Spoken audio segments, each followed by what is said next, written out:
ॐ अज्ञानतिमिरान्धस्य ज्ञानाञ्जनशलाकयः चक्षुरुन्मिलितं येन तस्मै श्रीगुरुवे नमः। हरे कृष्णा। आज गीता श्रृंखला के सत्र क्रमांक 509 में आप सभी भक्तों का हार्दिक स्वागत है। आज हम श्रीमद् भगवद गीता के 15वें अध्याय के जो कि है पुरुषोत्तम योग श्लोक क्रमांक 20 जो कि इस अध्याय का आखिरी श्लोक है अध्ययन करेंगे। आइए, श्लोक इस प्रकार है। इति गुह्यतं शास्त्रम् इदम् उक्तं मया नघः एतद्बुद्ध्वा बुद्धिमानस्य कृतस्य भारत। अर्थात, हे अनग, यह वैदिक शास्त्रों का सर्वाधिक गुप्त अंश है जिसे मैंने अब प्रकट किया है। जो कोई इसे समझता है वह बुद्धिमान हो जाएगा और उसके प्रयास पूर्ण होंगे। बहुत ही गुह्य ज्ञान भगवान श्री कृष्ण यहाँ पर प्रदान कर रहे हैं। भगवान श्री कृष्ण कह रहे हैं कि इस ज्ञान को अयोग्य व्यक्ति के समक्ष प्रकाशित नहीं किया जाता। यह कहने के लिए भगवान इस श्लोक को कह रहे हैं। जो अयोग्य व्यक्ति है उसको इस ज्ञान के बारे में कोई पता नहीं चलेगा और जो अज्ञानी व्यक्ति है उसके सामने यह ज्ञान प्रकट भी नहीं किया जा सकता। अर्जुन से कह रहे हैं कि तुम सबसे बुद्धिमान हो, इसलिए मैं तुम्हारे समक्ष ये श्रीमद् भगवद गीता रूपी ज्ञान जो समस्त वेदों का सार है। क्या कार्य है भगवान कि यह वैदिक शास्त्रों का सर्वाधिक गुप्त अंश है जिसे जानकर उसके सारे के सारे प्रयास है वो पूर्ण हो जाएंगे। अतः भक्तों, इस श्रीमद् भगवद गीता के ज्ञान को जानना कितना महत्वपूर्ण है, इस श्लोक के द्वारा भगवान श्री कृष्ण हमें सचेत कर रहे हैं।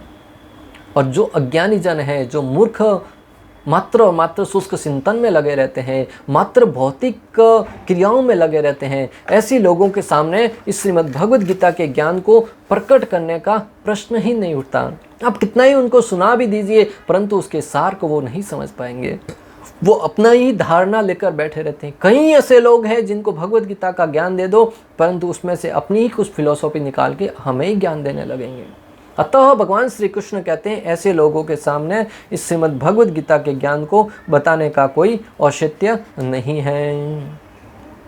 इस प्रकार संक्षेप रूप से पुरुषोत्तम निरूपक इस त्रिश्लोकी शास्त्र को मेरे परम भक्त तुमको मैंने यह ज्ञान दिया। भगवान कह रहे हैं कि इस प्रकार ये जो त्रिश्लोकी श्रीमद् भगवद गीता का ज्ञान है ये मैंने, जो तुम मेरे परम भक्त हो इसलिए मैंने तुम्हें यह ज्ञान प्रदान किया है।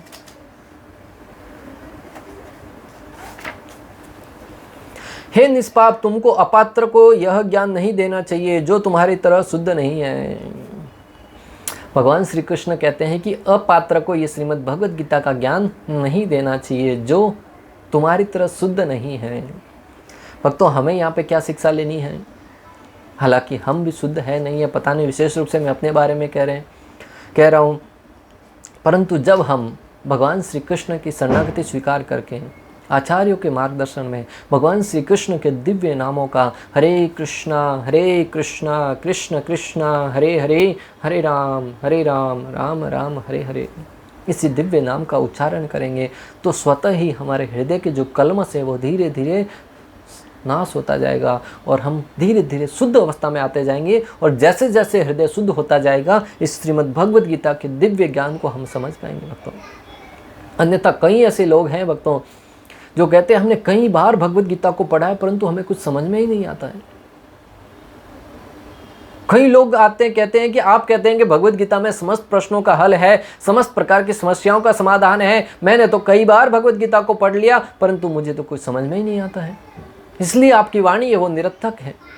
भक्तों, इस श्लोक को पढ़ने के बाद आज मुझे एहसास हो रहा है, समझ में आ रहा है कि भगवान श्री कृष्ण ये वाणी बात क्यों कह रहे हैं, उन लोगों के ऊपर पूर्ण रूप से सटीक बैठती है। जब तक हमारा हृदय शुद्ध नहीं होगा हम इस भगवद गीता की दिव्य वाणी को नहीं समझ पाएंगे। भगवान यहाँ पर कह रहे हैं कि जो अशुद्ध वृत्ति का है उसे यह भगवद गीता का ज्ञान प्रदान मत करो। इसका अर्थ है कि जब तक हमारा हृदय शुद्ध नहीं होगा तब तक हमें यह श्रीमद् भगवद गीता रूपी दिव्य ज्ञान है वो समझ में नहीं आएगा। और उसका एक ही उपाय है हरि नाम का जप, भगवत भक्तों की सेवा, भगवत भक्तों का संग और महान आचार्यों के मार्गदर्शन में ही श्रीमद् भगवत गीता को समझने का प्रयास। और इसको भगवान श्री कृष्ण भगवद गीता 18.67 में भी इसी संकल्प को, इसी सिद्धांत को बताते हुए कहते हैं, इदम ते ना तपस्याकाय ना भक्ताय कदाचन ना सा शुश्रूवसे वाष्यम न समायाम यो विषयुति। यह गुह्य ज्ञान उसको कभी न बताया जाए जो न तो संयमी है, न एकनिष्ठ है, न भक्ति में रत है, न ही उसे जो मुझसे द्वेष करता है। तो इस भगवत गीता के ज्ञान को समझने की योग्यता क्या है भक्तों? भगवान श्री कृष्ण का भक्त होना चाहिए। और भक्त है वो भगवान की भक्ति करना प्रारंभ करेगा तभी से भक्त माना जाएगा। मात्र तिलक लगाकर, मात्र शिखा रखने से, मात्र कंठी माला धारण करने से कोई भक्त नहीं बन जाता। भक्ति का पद प्राप्त करने के लिए हमें भगवान श्री कृष्ण की शरणागति स्वीकार करके आचार्यों के मार्गदर्शन में बताए गए सिद्धांतों को पालन करते हुए, 4 नियमों का पालन करते हुए हरि नाम का जप करेंगे। श्रद्धा भाव से प्रेम पूर्वक जब भगवान श्री कृष्ण के दिव्य नामों का जप करेंगे, हरे कृष्णा कृष्ण कृष्ण हरे हरे, हरे राम राम राम हरे हरे, तभी हम भक्तों भगवत गीता को समझने की कुछ योग्यता रख पाएंगे। अन्यथा कितने ही प्रयास क्यों न कर ले, 10 बार 20 बार कितनी बार क्यों न पढ़ ले, जो कहते तत्व का ज्ञान हो जाएगा 12 बार पढ़ने से, कुछ नहीं होने वाला। और ये मेरी वाणी नहीं है, स्वयं भगवान श्री कृष्ण कह रहे हैं। इस ज्ञान को समझकर व्यक्ति को शास्त्रों का पूर्ण ज्ञान हो जाता है और उसे साक्षात अनुभव प्राप्त होता है। जो व्यक्ति इस ज्ञान को समझ लेता है उसे समस्त शास्त्रों का सार समझ में आ जाता है, समस्त शास्त्रों का अनुभव प्राप्त हो जाता है। इस प्रकार परम भगवान के संबंध में जो ज्ञान है उसकी प्रशंसा इस श्लोक में की जा रही है। इस प्रकार परम भगवान श्री कृष्ण के संबंध में जो ज्ञान प्रदान किया जा रहा है उसके बारे में यहाँ पर उसकी प्रशंसा की जा रही है इस श्लोक के माध्यम से। 15वें अध्याय से हम यह सीखते हैं कि वह व्यक्ति जो बद्ध और मुक्त दोनों प्रकार के जीवों से अलग हैं, जो दोनों का आधार है और दोनों से श्रेष्ठ हैं, वह भगवान श्री कृष्ण हैं। पूरे 15वें अध्याय के सार रूप में बलदेव विद्याभूषण जी बताते हैं, इस श्लोक का सार यह है, इस अध्याय का सार ये 15वें अध्याय का सार यह है कि बद्ध और मुक्त दोनों प्रकार के जीवों से जो अलग हैं, जो दोनों का आधार है और दोनों से श्रेष्ठ हैं, वह परम ईश्वर भगवान श्री कृष्ण है। तात्पर्य, भगवान ने यहाँ स्पष्ट किया है कि यही सारे शास्त्रों का सार हैं और भगवान ने इसे जिस रूप में कहा है उसे उसी रूप में समझा जाना सही है। भगवान श्री कृष्ण ने श्लोक के माध्यम से हमें सचेत किया है कि जिस तरह भगवान श्री कृष्ण ने ज्ञान प्रदान किया है हमें उसी रूप में उसे समझने का प्रयास करना चाहिए। यही समस्त वेदों का, समस्त शास्त्रों का सार है और गुह्यतम अंश है। इसे कोई जान लेने पर समस्त शास्त्रों का ज्ञान स्वतः ही प्राप्त कर लेता है, परंतु इसे जानने के लिए हमें यथावत रूप से जानना होगा। आजकल ऐसी अनेक संस्थाएं हैं, अनेक लोग हैं जो लोगों को पहले से भ्रमित है उनको और भ्रमित करने के लिए तैयार बैठे हैं। अपने श्री कृष्ण के संबंध में कहते हैं कि भगवत गीता भगवान श्री कृष्ण ने नहीं कही है, वो तो काल ने कही है। किसने कही है? काल प्रेत के रूप में भगवान श्री कृष्ण के ऊपर हैवी हो गया, भगवान श्री कृष्ण के शरीर में प्रेत रूप में प्रवेश किया और उन्होंने, काल ने भगवान श्री कृष्ण के शरीर के द्वारा ये भगवत गीता का ज्ञान दिया। अरे उन मूर्खों को कौन समझाए कि जिस श्री कृष्ण के नाम का उच्चारण करने मात्र से प्रेत, भूत प्रेत दूर दूर तक नहीं ठहरते हैं, जिस भगवान श्री कृष्ण के दिव्य नामों का जप करने से भूत प्रेत तो दूर की बात है भक्तों, इस भौतिक जगत का एक छोटी सी अहित भी, अशुद्धि भी उस व्यक्ति के निकट तक नहीं पहुंचती है। भक्ति विनोद ठाकुर जी का दृष्टांत भक्तों, भक्ति विनोद ठाकुर इतने महान भक्त थे, वो हमेशा भगवान श्री कृष्ण के दिव्य सानिध्य में रहते थे। एक बार किसी तांत्रिक ने ऐसा प्रयोग करके भक्ति विनोद ठाकुर जी को अहित को पहुंचाने के लिए ऐसी किसी माया जाल का प्रयोग किया और उस मोहिनी को भेजा जो भगवान, जिसे भक्ति विनोद ठाकुर जी को अहित करने के लिए भेजा था, और वो अचूक बाण था। ऐसी कृति को जब वो निर्माण करके भेजता था, सामने वाले का सत्यानाश करके लौटती थी। परंतु भक्ति विनोद ठाकुर इतने दिव्य पुरुष थे, इतनी भक्ति में ओतप्रोत थे कि वो पिशाचिनी भक्ति विनोद ठाकुर जी को स्पर्श तो करना दूर की बात है, उनकी परिक्रमा करके पुनः गई और जिसने उसका निर्माण किया था उसी को ही ध्वस्त कर दिया, उसका ही सर्वनाश कर दिया। क्योंकि उनका ऐसा कृत्य होता है कि वो एक बार जब प्रकट होती तो किसी का सर्वनाश करके ही समाप्त होती हैं। प्रहलाद महाराज के संदर्भ में भी ऐसा ही आता है भक्तों। प्रहलाद महाराज के गुरु सन और अमर के संबंध में ऐसा वर्णन आता है कि उन्होंने प्रहलाद महाराज को मारने के लिए कि उनके गुरु शुक्राचार्य ने किसी ऐसी कृति का निर्माण किया था, सन अमर ने ऐसा निर्माण किया था। प्रहलाद महाराज का तो अहित वो नहीं कर पाई, परंतु पुनः लौटकर सन और अमर का ही अहित कर दिया। इससे सिद्ध होता है कि भगवान श्री कृष्ण के अंदर प्रेत आत्मा कैसे प्रवेश करेगी, उन मूर्खों को कौन समझाए, परंतु उनकी फिलॉसफी, उनके सिद्धांत ऐसे, और मूर्ख लोग भी उनका अनुसरण करने के लिए हमेशा तैयार हो जाते हैं। कहते श्री कृष्ण ने भगवत गीता नहीं की, भगवत गीता तो एक प्रेत आत्मा ने भगवान के अंदर प्रवेश करके काल के रूप में कही है। तब हमें समझता है कि भगवान जो यहाँ पर कह रहे हैं वो पूर्ण रूप से सत्य है। वो लोग भगवान के इस दिव्य ज्ञान को नहीं समझ पाते। इस तरह मनुष्य बुद्धिमान तथा दिव्य ज्ञान में पूर्ण हो जाएगा। दूसरे शब्दों में भगवान के इस दर्शन को समझने तथा उनकी दिव्य सेवा में प्रवृत्त होने से प्रत्येक व्यक्ति प्रकृति के गुणों के समस्त कलमश से मुक्त हो सकता है। दूसरे शब्दों में भक्तों, जो कोई व्यक्ति भगवान श्री कृष्ण का सानिध्य प्राप्त करके भगवान की सेवा में लगता है और इस दिव्य ज्ञान को समझता है, वह प्रत्येक व्यक्ति प्रकृति के गुणों के समस्त कलमश से मुक्त हो सकता है। भक्ति आध्यात्मिक ज्ञान की एक विधि है। जहाँ भी भक्ति होती है वहाँ भौतिक कलमश नहीं रह सकता। यहाँ पर स्पष्ट रूप से श्रील प्रभुपाद वर्णन कर रहे हैं कि भक्ति है वो एक भगवान को प्राप्त करने की विधि है। जहाँ पर भक्ति होती है वहाँ पे भौतिक कलमश नहीं रह सकता। जहाँ भौतिक कलमश नहीं रह सकता वहाँ पे भूत प्रेत आत्मा क्या रहेगी भक्तों? कभी आपने सुना है कि भगवान श्री कृष्ण के किसी भक्त को किसी भूत प्रेत की साया का प्रभाव पड़ा? एक भी ऐसा भक्त जो श्री कृष्ण की भक्ति करता हो, शक्ति भगवान श्री कृष्ण के सानिध्य में हो और वहाँ पर आकर किसी व्यक्ति को भूत प्रेत ने उसको सताया हो? अनेक बाबा जी के पास देखेंगे वहाँ पर अनेक लोग घूमते हुए आते हैं, अनेक प्रकार के भोपा जी के पास जाते हैं, परंतु भगवान श्री कृष्ण, प्रभु श्री रामचंद्र, भगवान श्री नरसिम्हदेव, इन जो विष्णु तत्व हैं उनके किसी मंदिर में किसी ऐसे व्यक्ति को आपने घूमते हुए किसी प्रकार के कोई कृत्य करते हुए नहीं देखा होगा। क्योंकि जहाँ पर श्री कृष्ण का नाम रहता है वहाँ पर भूत प्रेत ठहरते तक नहीं है, तो भगवान के मंदिर में प्रवेश करना तो प्रश्न ही नहीं उठता भक्तों। इसलिए जो कोई व्यक्ति इन भूत प्रेत आत्माओं से पीड़ित है उसे भगवान श्री कृष्ण के दिव्य नामों का, नरसिम्हा भगवान के श्री शरणों का आश्रय प्राप्त करना होगा। उस व्यक्ति के जीवन की सारी समस्याएं पूर्ण समूलः नष्ट हो जाएगी। जहाँ पर हरिनाम का जप होता हो, जहाँ पर कृष्ण कथा का गान होता हो, उस स्थान पर भूत प्रेत क्या भक्तों सारे के सारे अशुद्ध अवस्थाएं भी नहीं रहती, वो पूर्ण रूप से शुद्ध हो जाती हैं। कलयुग में हरिनाम संकीर्तन रूपी यज्ञ जहाँ पे होता है वह स्थान पूर्ण रूप से शुद्ध हो जाता है। स्वयं देवता वहाँ पर रमण करते हैं, स्वयं भगवान श्री कृष्ण वहाँ पर रमण करते हैं, स्वयं हनुमान जी वहाँ पर कथा का श्रवण करने के लिए आते हैं। रामचरित मानस में वर्णन आता है कि जहाँ पर बैठकर रामायण का प्रसंग सुनाते थे वहाँ पर स्वयं हनुमान जी कथा सुनने के लिए आते थे।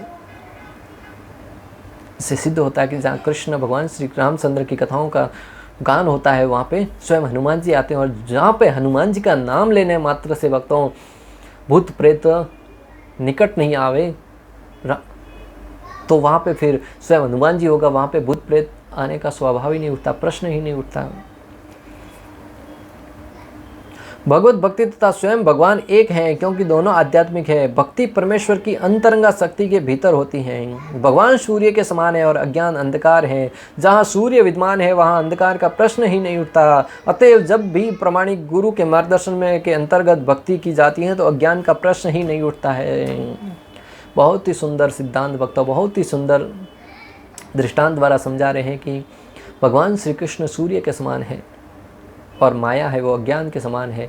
अनेक प्रकार के अशुद्धि है वो माया के अज्ञान रूपी अंधकार के समान है। जहाँ पर सूर्य उपस्थित होगा वहाँ पे अंधकार का तो प्रश्न ही नहीं उठता।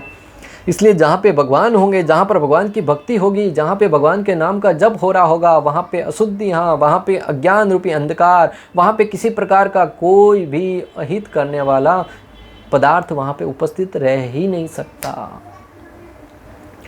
प्रत्येक व्यक्ति को चाहिए कि इस कृष्ण भावनामृत को ग्रहण करे और बुद्धिमान तथा शुद्ध बनने के लिए भक्ति करें। अगर आप बुद्धिमान बनना चाहते हैं, शुद्ध बनना चाहते हैं, तो आचार्यों का परामर्श है कि हमें भगवत भक्ति में लगना होगा। आज लोग बुद्धिमान बनने के लिए अनेक प्रकार के कोर्स करते हैं, अनेक प्रकार के इंस्टीट्यूट ज्वाइन करते हैं, परंतु वहाँ से नशेड़ी गंजेड़ी बनकर ही बाहर निकलते हैं। एक बड़े बॉलीवुड के हीरो के रूप में लोग जिसे मानते हैं, मैं तो नाचने गाने वाले ही कहता हूँ उन लोगों को, वो बायजूस क्लास के रूप में बहुत प्रचार करते हैं कि इसको ज्वाइन करो, अपने बच्चों के भविष्य को सुधार करो, और उसका खुद का बच्चा नशे में डूबा रहता है। एनसीबी पकड़ के लेके जाती है, समस्त पूरी दुनिया में बदनाम हुआ बैठा है। जो अपने बच्चे को ज्ञान नहीं दे सकता, वो दुनिया को मुंह घूम घूम कर ज्ञान देता है कि इसको पढ़कर अपने बच्चों का सुधारो। और दूसरी तरफ एक व्यक्ति 2-2, 3-3 शादियां करके तलाक देके बैठा है, और वो सत्यमेव जयते, आमिर खान नामक व्यक्ति सत्यमेव जयते का प्रोग्राम चलाता है, और उसमें लोगों की कुरीतियों के बारे में बताता है। यहाँ पे ऐसी कुरीति है, सनातन धर्म में ऐसी कुरीति है, हिंदू धर्म में ऐसी कुरीति है, ऐसी विधवा विवाह, बाल विवाह, प्रदा प्रथा, ऐसे अनेक कुरीतियाँ हैं। और उसको देख कर आंसू टपकाता है और रोता है। उस स्टूडियो में बैठकर हजारों लोगों के सामने अनेक प्रकार के कृत्य करता है। भक्तों, उसे देखकर लोगों को लगता है कि स्वाभाविक रूप से उसके हृदय में वेदना है, दया है, करुणा है, और वही व्यक्ति भक्तों अनेक प्रकार के जीवों को हत्या करके मांसाहार के रूप में सेवन करता है, और 1 नहीं, 2 नहीं, 3 पत्नियों को तलाक देके बैठा है। वो दूसरों की अंदर की बातों को बताते हुए जरा सी भी लज्जा नहीं आती उनको, जरा सी भी अंदर से शर्म महसूस नहीं होती। ऐसे लोगों को अपने गिरेबान में झांक कर देखना होगा कि मैं कौन सी अवस्था में हूँ। ज्ञान वही दे सकता है जो परम भगवान श्री कृष्ण का भक्त हो, जो शुद्ध अवस्था में हो।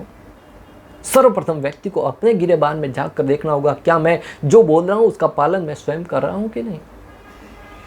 भगवान श्री कृष्ण कह रहे जिसे बुद्धिमान बनना हो, जिसे योग्य बनना होगा, उसे भगवान श्री कृष्ण की भक्ति करें। जब तक कोई श्री कृष्ण को इस प्रकार नहीं समझता और भक्ति में प्रवृत्त नहीं होता, तब तक सामान्य मनुष्य की दृष्टि में कोई कितना बुद्धिमान क्यों न हो, वह पूर्णतया बुद्धिमान नहीं माना जाएगा। जिस अनग शब्द से अर्जुन को संबोधित किया गया है वह सार्थक है। अनग अर्थात है निष्पाप का अर्थ है कि जब तक मनुष्य समस्त पाप कर्मों से मुक्त नहीं हो जाता, तब तक कृष्ण को समझ पाना कठिन है। बहुत महत्वपूर्ण बात भक्तों, लोग कहते हैं भगवान को दिखाओ तब मानेंगे। यहाँ पर स्पष्ट रूप से भगवान श्री कृष्ण अर्जुन को अनग कहकर संबोधित करते हैं, अर्थात निष्पाप। जब तक व्यक्ति समस्त प्रकार के पापों से मुक्त नहीं हो जाता, तब तक उस श्री गोविंद भगवान श्री कृष्ण को समझ पाना मुश्किल ही नहीं, नामुमकिन है। और उसे निष्पाप होने के लिए, समस्त पापों से मुक्त होने का तरीका क्या है? कृष्ण भावनामृत। हरे कृष्णा कृष्ण कृष्ण हरे हरे, हरे राम राम राम हरे हरे। जब व्यक्ति श्रद्धा भाव से, पूर्ण शरणागति से, तेषां सतत युक्तानां भजतां प्रीतिपूर्वकं ददामि बुद्धि योगम तम येन माम उपयान्ति थे। जो व्यक्ति प्रेम पूर्वक, श्रद्धा पूर्वक भगवान श्री कृष्ण के दिव्य नामों का जप करता है, भगवान कहते हैं मैं उसे बुद्धि प्रदान करता हूँ, और उस व्यक्ति की चेतना शुद्ध होने लगती है, वो समस्त पापों से मुक्त हो जाता है।